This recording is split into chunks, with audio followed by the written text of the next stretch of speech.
Bonjour à tous, merci de la confiance. Vous savez, la première chaîne YouTube à travers les mondes télé, Tchango. Dans un essai mingi, à Nabino, entretien et à l'élo, to yambi pour Nabino. Martin n'a pas perdu les élections, il a gagné les élections. Boye bisa bango bati kapeli seki. Congolais asi à la muki. La muka asala kaba réflexion ya bien pour mboka oyo. FCC na la muka ba ebani bien. Manque à confiance déjà. Il n'y a aucune coalition entre FCC et Nalamuka. Le fait que nous gardions jalousement les preuves que nous avons, c'est parce que nous avons un grand respect pour nos frères. Ensemble, union sacrée. Le blocage au niveau de la CNI a un nom. Il s'appelle Monsieur Félix Tshilombo.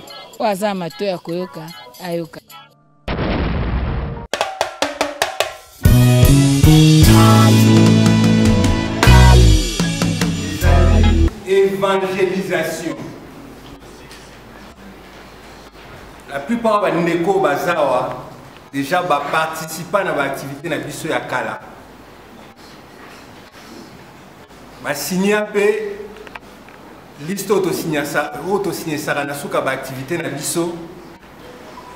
Liste e bengami liste ya ba engagé. Engagé la kisi na ndimi na mi pesa pour Congo et Bongwana. Bao baibi pour na Congo te résumé nango yangwana. Eza pour na Christian te, eza pour na Naomi te, eza pour na Vanessa te, eza pour na organisation boete au catholique au protestant, ou pour na parti politique te, toi parti politique te. Toi ba citoyen congolais, tu décides to mi pesa pour na mboka na biso. Malheureusement, banda to botama to vanda na ba condition moroboye, ba tia biso na ba condition moroboye au point que pour na olinga vamboka faut ça les formes moroboye ya ebele. Eloko sengeli to sosola et yango pe likanisi to linga to kabola na kati ya pona Congo. C'est muto liboso olinga Congo ezana no congolais. Pomboko échanger et sengeli congolais a mi pesa engagement. Engagement, ils ont faire prendre conscience de la responsabilité. Responsabilité, c'est ce ah, bah, la fin de bazar. Mukumba, on a zémité. Mikumba. Mokumba. On s'engager. Si ma comprend le Mukumba, ba chrétien balobaka. Que chacun porte sa croix. Nana mema ikulusu ya Congo. Les Belges, les Chinois, les Anglais. Yamwana. Na mikumba na biso, mukumba liboso esengeli to se prendre en charge. Pour se prendre en charge la kisike na niveau ya avenue na yo, na niveau ya quartier na yo, na niveau ya commune. Na niveau ya ville ou territoire yonde mutu foza la solution pour na ba problème ya milieu na on nzinga nzinga avant luko bongisa Congo na nenga likolo luka na bongisa Congo na nenga se o salité o kuluna o soki problème ya courant donc yo faut trouver ba ninga mususu o bozana likanisi moko bo mi pesa pour trouver ba solution na ba problème wana ya mikiye nani. Si matobandi ko mata mukie kamo munene et puis tilikolo oya suka ezali unité et loko wana nyonso tozo sala et kozana effet mon côté so toza unité nena lobi ezali kanisi bozo mona ya musu baninga musu basali ezali baninga ya presse souci eza o tozo sala baninga musu pe ba mona et inspirer bango on ne ko vena ntele. O mususu aza musu na Bukavu, o mususu aza na Mbandaka, Gemena, Mweneditu, Chikapa ou peu importe. Likanisi wana amoni biso to se prendre en charge na niveau ya se YPPC makanisi. Tozo panza likanisi wana ti to ko créer état d'esprit wana ya changement na kati ya bomoko, na kati ya unité. Wana ezali résumé à mukie ya pona Congo. To menaka ba activité belé. Mais activité comme activité na biso phare ezalaka vraiment kokita na balabala côté ya Congo oyo moki oyebi mpo na Congo affection oyo tolakisaka mokolo ya match ya léopard bomona mokolo ya match ya léopard bato nyonso na badrapeau so tolakisa yango tous les jours mais mboko déjà changeaka là. C'est cela le souci. Les appels-sens, il y a des marches en biseau, il y a les lots. Au moni, tolati ma t-shirt. So tali t-shirt en haut, au mona, ma boko est simbani, moko est tombami. Boy. Nzemwe lo bara, bana Congo to simbana ma boko. Yangwana.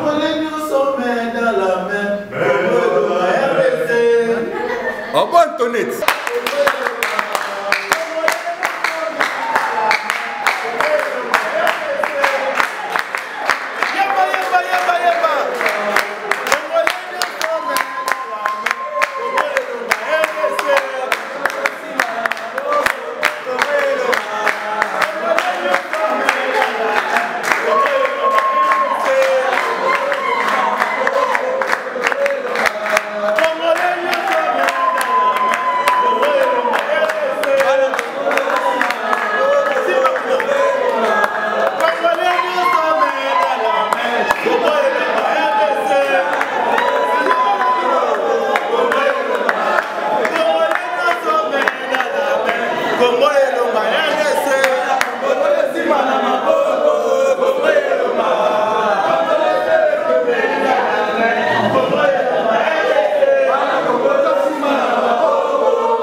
Dans le magasin Kuna, les groupes tels que formés, se dispatchés.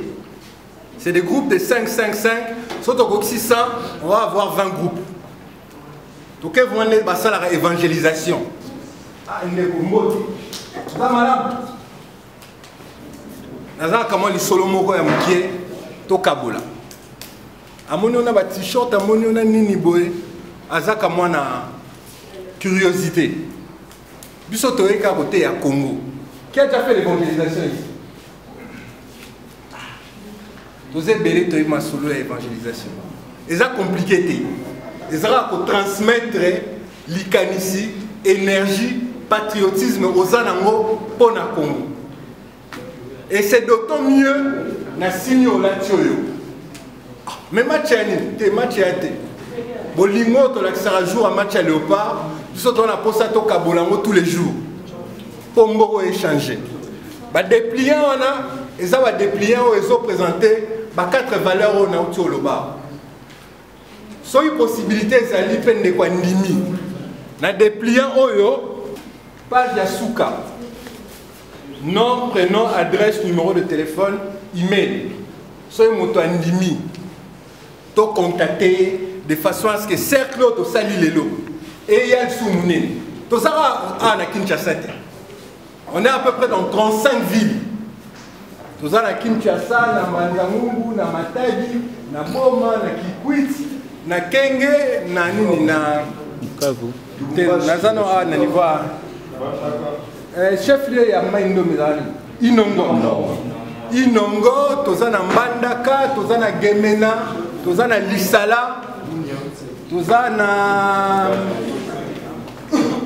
Gbadolite, na province orientale, toza na Kisangani, toza na Bunia, toza na Isiro, toza na Buta, na Nord Kivu, toza na Goma, toza na Beni, toza na Butembo, na Sud Kivu, toza na Bukavu, Bukavu na Uvira, Fizi, Calais épée, un niveau il y a Katanga, l'ancienne province du Katanga, Toza na Lubumbashi, la Kolwezi, la Kalemi, et puis le niveau de Kasai, Toza na Mujimai, Toza na Kananga, Toza na Chikapa, Toza na Moneditu. J'en ai peut-être oublié une ou deux villes. Au total, Toza na 35 villes. Je précise une chose, Toza parti politique à Tamoukiété. Tous les citoyens, tous les énergie et tamouama, et tamola. De façon à ce que, les exemples n'a pas ici. Quand la minité va dépôt va lister à candidats, à politiciens. Bon, on va ramener Mikolo, va remettre au Kaboula, Maputa. Et pas à maman. Dans le bassin. Dans ma Tala, après si monsieur le résident la valeur il y a 15-20 $, pour y avoir 5 ans il y a 10 naïves. Et généralement, bah profitera de la naïveté na biso. On veut avoir un peuple éveillé, un peuple mature. De façon à ce que quand ils vont venir, bah koya, na boule que ba pou ba biso, to na ba mo miso ga. Nous a éveillés. Entre autres, mais l'Icanissi a été par rapport à l'élection. Et ça vraiment, tout répandre. Il y a un sorte aux ana combo, c'est des personnes qu'on peut régulièrement contacter pour notre activité de Tiaboé, de façon à ce que l'énergie a un changement et panzana.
Congo, ezali parti politique ité.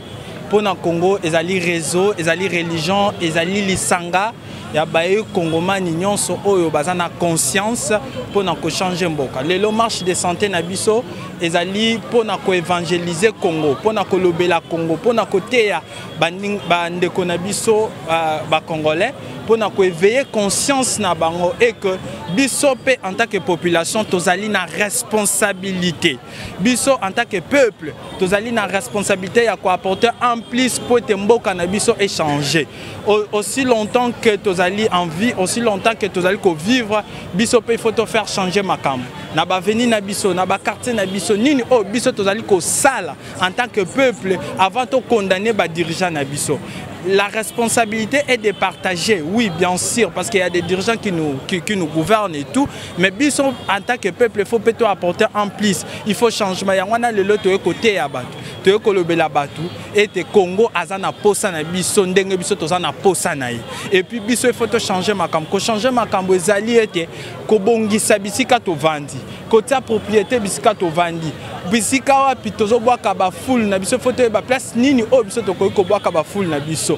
Et puis côté ya muninga nandenga malam parce que le Congolais a perdre confiance à l'institution. Ça c'est une confiance ya ba konzita, c'est une confiance à l'institution mboka te. Mais biso tozo ya pona ko faire revivre, ko faire renaître lisusu confiance wana et pas ba Congolais que aussi longtemps que tozo vivre, il y a de l'espoir. Le Congo a besoin de nous. Pour un changement, il faut chaque moutou, dans le domaine, dans l'hôpital, partout, il faut ça la makamalam apporter en plus pour que tu changes mboka. Congo, il faut que tu histoire à malam. Tu bête l'isola malam. Pour être tout ka Congo, il y a une génération où il Congo moko prospère, digne et Congo moko de gloire. Mais tout ça demande un engagement, tout ça demande que nous puissions prendre conscience, la responsabilité, l'autoprise en charge, l'unité. Nous devons être unis. Le Congo restera un et indivisible. Nous ne pouvons pas nous diviser à cause de ceci, à cause de cela. Nous devons être unis pour espérer à un changement de notre pays. Mais tout ça demandera que chaque citoyen, chaque Congolais puisse s'engager.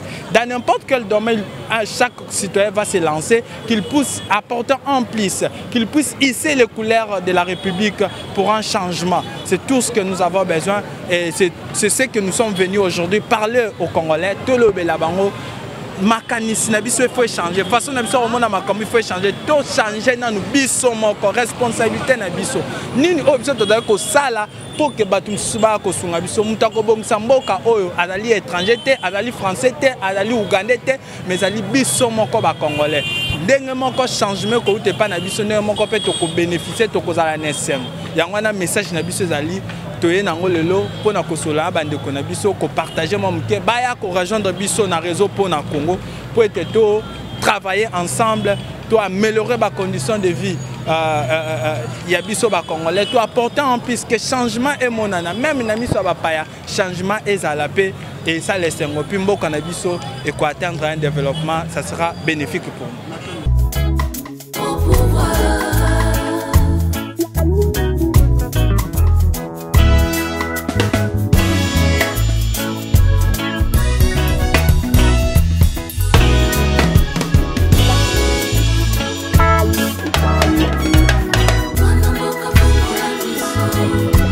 Sommet fait des politiques ailleurs.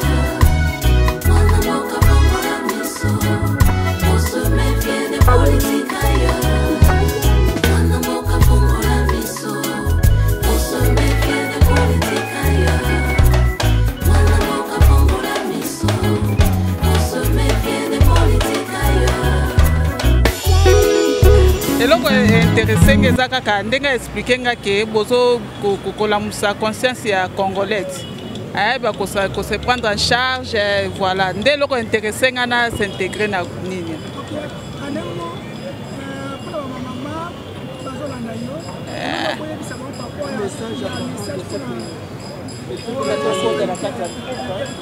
Non, non, on ça ba maman que ceux qui va coûter na bino, ba kota pour na mona ngoza intéressant.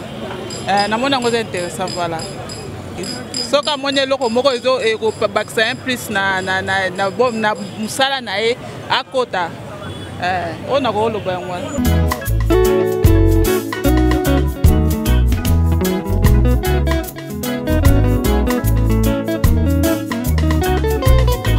Namoni maman aye invité aye na invitation abike eza uniquement apesa pona kosunga peuple congolais pona mona ba problème no ba komi pona Congo yanga tuninga yike soki elo nini esala po Congo ebonga ya pe na ebise na bite Congo vma po ebonga il faut mutema mabe na no esila il faut ba nyonso ba ke na système ya vie de prière mutu nyonso conscience ne sala ke avant la salama eloko na osala eza na mabe de Congo vraiment en tout cas surtout en général de Congo ebonga na place wana il faut ba nyonso ba mutema malamu. Bon message na ngai pour la jeune congolais faut bazara na kimia faut bazara na patience baye bakite de vivre déjà Congo et bon alors surtout ça soka mtima malamu donc baye baka elo ni au sala na vie na bango pour le beza malamu. OK.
Par rapport à cette initiative, ce que je peux lancer, c'est que les gens viennent adhérer, que les gens suivent cette initiative. Il n'y a rien de tel que déjà des initiatives pour développer les pays. Ce n'est pas facile. Aujourd'hui, nous avions des grandes puissances, mais il faudrait savoir que ces grandes puissances sont passées par ce genre d'initiatives. Alors qu'ils viennent adhérer à cette vision, qu'ils accompagnent cette vision, et ce serait une très bonne chose.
lire et vous allez comprendre que nous sommes vraiment apolitiques, nous ne sommes pas là. Et la première question que vous avez dit, non, nous sommes, c'est comme un courant. Nous sommes, c'est-à-dire que nous sommes un réseau. Un réseau, ce n'est pas... c'est comme un courant de pensée. C'est un courant de pensée. Vous voyez, emmener les gens à comprendre l'être politique, c'est tout. Maintenant, pour vous emmener, vous par exemple, à dire, ah j'ai compris, maintenant je dois savoir qui voter. Parce qu'aujourd'hui, si je te donne un polo, tu as ma voix. Le Congolais, c'est ce qu'il attend. Le polo, la voix. Non, nous voulons que celui que tu vas voter te donne un programme. Il est député, il te dit par exemple, moi voilà, j'ai un programme, je vais faire ça, ça. Et si ça se marie avec tes attentes, tu donnes ta voix. Parce que ta voix, elle est précieuse. Et c'est cette voix-là qui va changer les choses. Vous comprenez? C'est dans ce sens-là. Donc, comprenez que nous ne sommes pas politiques, nous sommes juste un éveil. Nous voulons éveiller la conscience des gens, à comprendre, à voter utile, à choisir utile et à agir utile. La différence entre vous et ceux qui mènent le combat, depuis en tout cas quelques années aujourd'hui, sur le changement de mentalité. Entre vous et ces gens-là, c'est quoi la différence? C'est quoi la démarcation? Qu'est-ce qui va nous donner à ce que nous puissions vous faire confiance? La démarcation entre ces gens-là, c'est quoi? Il y a une vraie ligne de démarcation, n'est-ce pas? Nous sommes apolitiques. Il y a aussi les mouvements citoyens et les ONG et les... Comment on les appelle encore? Il y a d'autres organisations comme ça. La société civile, par exemple. Voilà, tout ça. Ils ont leur objectif à eux. Nous avons notre objectif.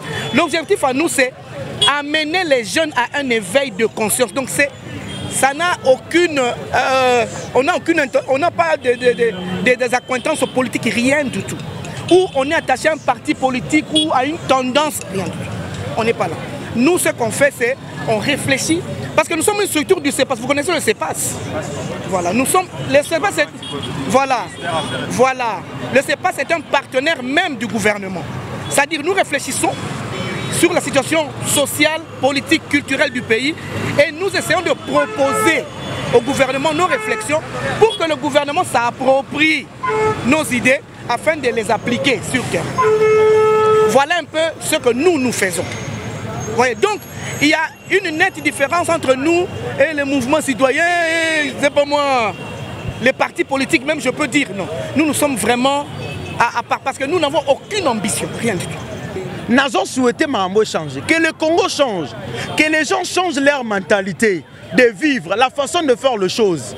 Marambo ya ko imposer avant na kota yo na musala, il faut que la parti politique na non. Non. Ezara nengwana ti.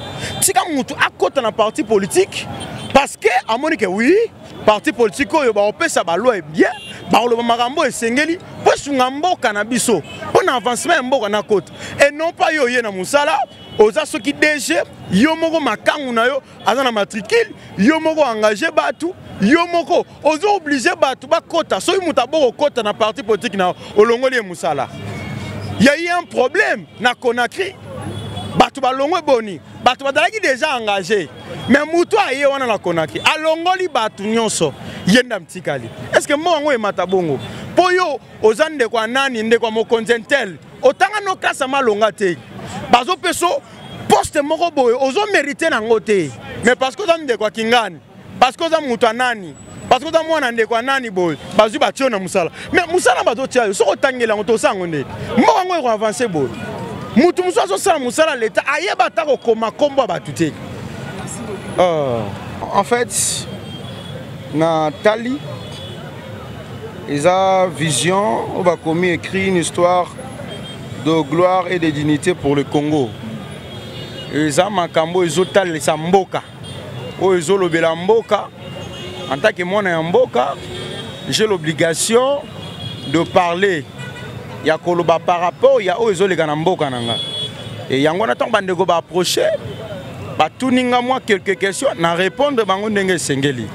Et il y a parti politique qui a moututé.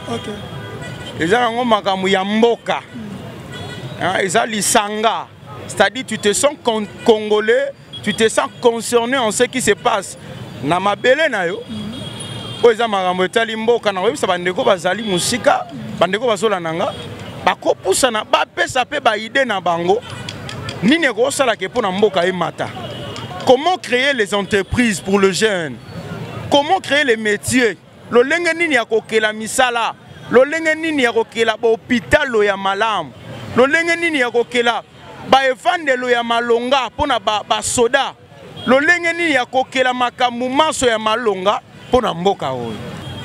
Il y a tant de choses à déplorer dans mon pays. J'ai dit pardon? Makambo oyo ngana ko sala pona Congo. Makambo oyo to ko sala les malamu ya ebele. La première des choses, pour le Congo avancer, nous devons avoir un projet.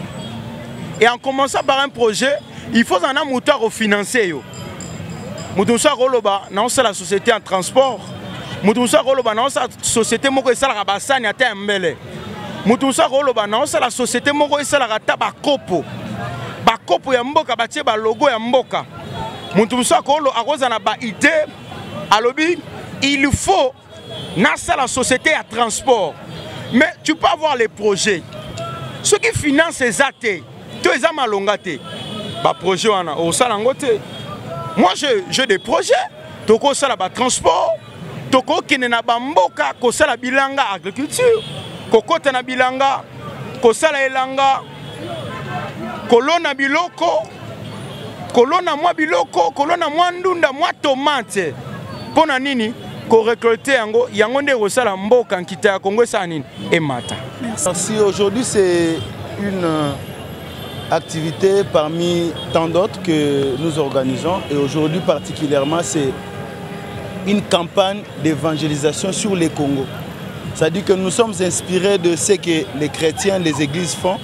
Ils descendent dans les grandes artères pour aller prêcher la bonne nouvelle de Jésus.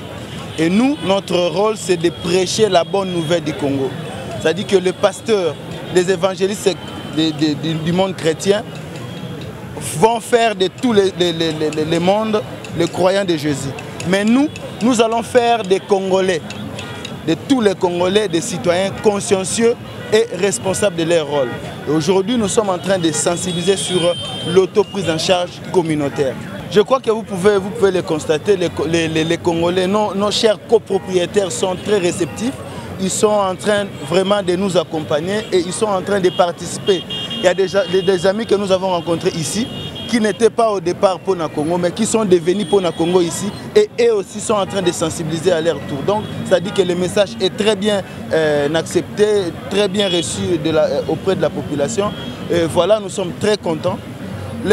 En fait, nous, c'est quoi? Ce n'est pas de responsabiliser 2, 3, 4 personnes, mais c'est de responsabiliser chaque citoyen là où il est. Si chaque citoyen peut se considérer comme le moteur du changement, s'il peut se dire que non, si le changement doit commencer par moi, ça va lui permettre de prendre conscience de ses responsabilités. Et la première des responsabilités d'un citoyen dans un pays, c'est l'autoprise en charge communautaire. Et lorsque chacun de nous essaie de faire quelque chose là où il est, ça va faire en sorte que cet élan de changement va atteindre tous les pays et les changements tant attendus, les changements que nous croyons qui allaient venir de l'Est ou de l'Ouest, commencera par la décision de chacun de nous. D'abord, le Congolais doit se considérer comme copropriétaire de ces pays. Le Congolais doit considérer ces pays comme un bien commun.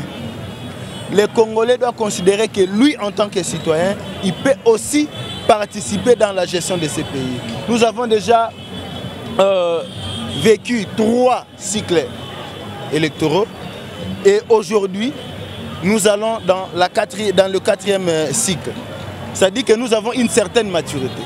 15 ans après, aujourd'hui nous sommes dans la 20e année, c'est-à-dire que le Congolais doit prendre conscience, il doit maintenant voir ce que les politiciens l'ont promis, qui n'ont pas réalisé, et ce qu'ils ont promis, qui ont réalisé. Aujourd'hui, nous avons l'impression comme si on avait une seule famille politique. C'est-à-dire que le matin, quelqu'un peut se dire de la majorité et le soir, il est dans l'opposition. Et quelqu'un qui était de l'opposition le matin, devenir de la majorité le soir. C'est-à-dire qu'ils sont comme des caméléons. Il faudrait maintenant une seconde voix. Et cette voix-là doit venir de la population. Et cette population-là doit devenir d'abord consciente et agir par la suite. Donc pour les élections, je crois que nous devons opérer des choix judicieux. Les choix qui ne vont pas nous engloutir encore dans la souffrance. Nous avons déjà beaucoup souffert, il faudrait que nous puissions changer les choses. Et ces changements-là doivent commencer par la prise de conscience de tout un chacun.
mais comme malingité major ato bombi biloko tikuna akolanda konyata quel sabotage siko bana ba voter ba kaka biso totaka bino kwa kaka biso bozo négliger ezala te toza bana Congo bozo nyokola biso ezala te fotika biso alezi mama teka just soin etili kokanga biloko kobebisa biloko na ozambongo wa na olesa bana ndenge bongo ebonga ndenge Ndumba renier, Kuluna renier, Menga maman na oteka na ko renier tenande et simba te a magasin muyibi na pesa liam mais biso ba maman to sa et simba te na se pelati attends.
Ni ASBL, ni ONG, ni mouvement citoyen, pour le Congo, ils ont l'ikanisi.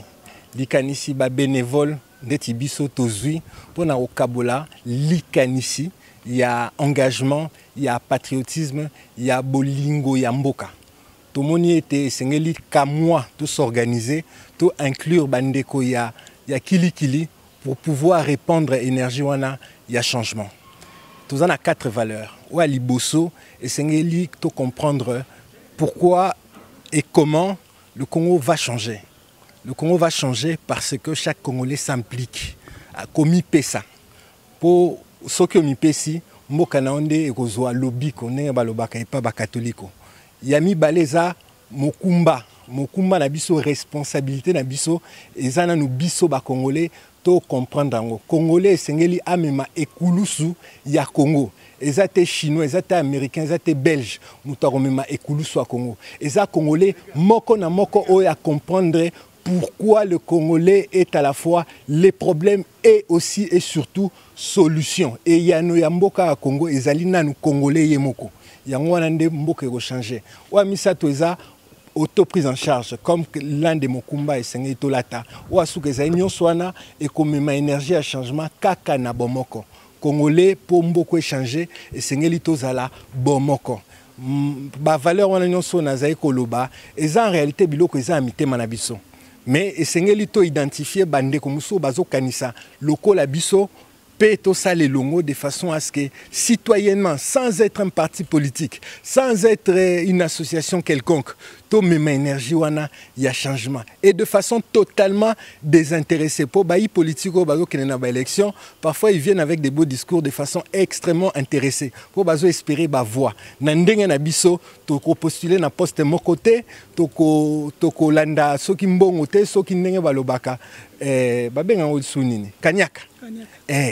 Biso ba bénévole to décider to mi pesa pour na mboka pour bandino na niveau na biso et ben na niveau likolo te ben na niveau ya se leto kitara na balabala pour na rote ya sango malamu bonne nouvelle en tant que chrétien et sengela ki biso peto kita to mona ilikanisione ezai malamu ko kita na balabala pour na côté ya Congo pour na ko solola Congo problème musu ya Congo ezake mingi to kanisara neti Congo ya partenaka na bato mususu ya bisote ndeti toai kotika bato mususu ndenge lobamaka esengeli congolais moko na moko a comprendre que ye moko soki a s'impliquer te sera bandi ko kanisa te sera bandi ko lobate sera bandi ko agir Congo te mboko eko changer te esengeli to kabola likanisi wana et pas congolais nyonso je précise sans être un parti politique de manière désintéressée et aussi parce que le Congolais lui-même doit comprendre qu'azali et yano azali solution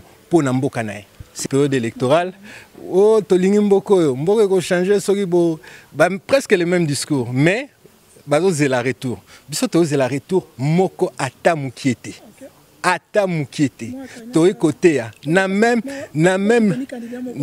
logique il y a ba évangélistes qui prêchent la bonne nouvelle parce qu'ils sont convaincus que le salut est en Christ. Nous prêchons également la bonne nouvelle que le Congo sera sauvé par nous-mêmes les Congolais. Et c'est les Congolais na Congolais alata ekulusu ya Congo. Moto mopayate mais Congolais ne mutokolata ekulusu ya Congo pour changement oyo Congolais azelaka banda 1960. Banda mokolo indépendance tokanisa ki non avant l'indépendance serait disons après l'indépendance serait meilleur qu'avant l'indépendance.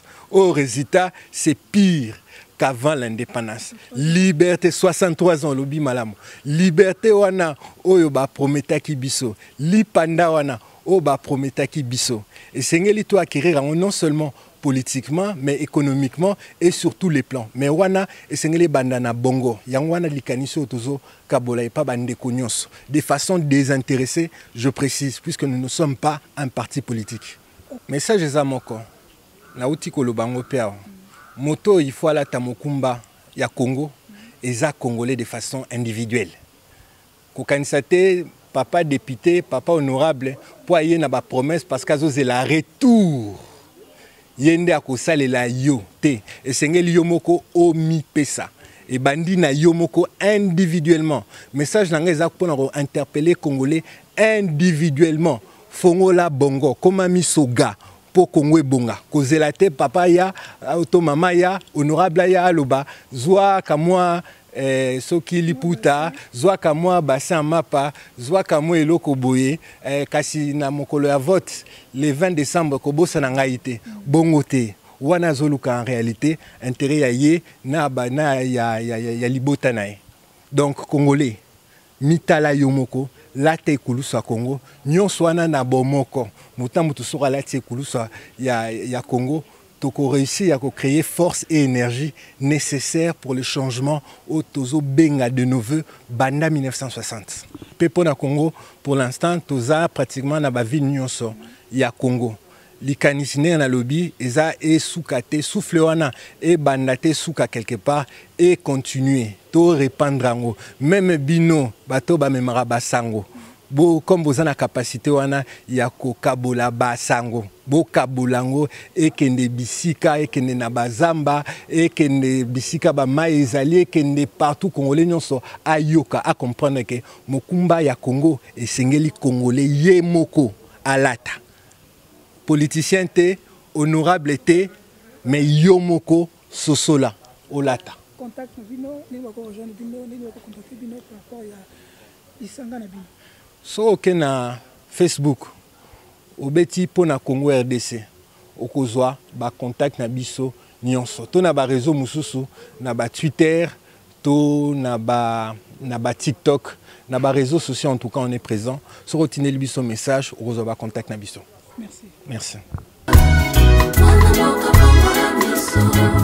On se méfie des politiques ailleurs.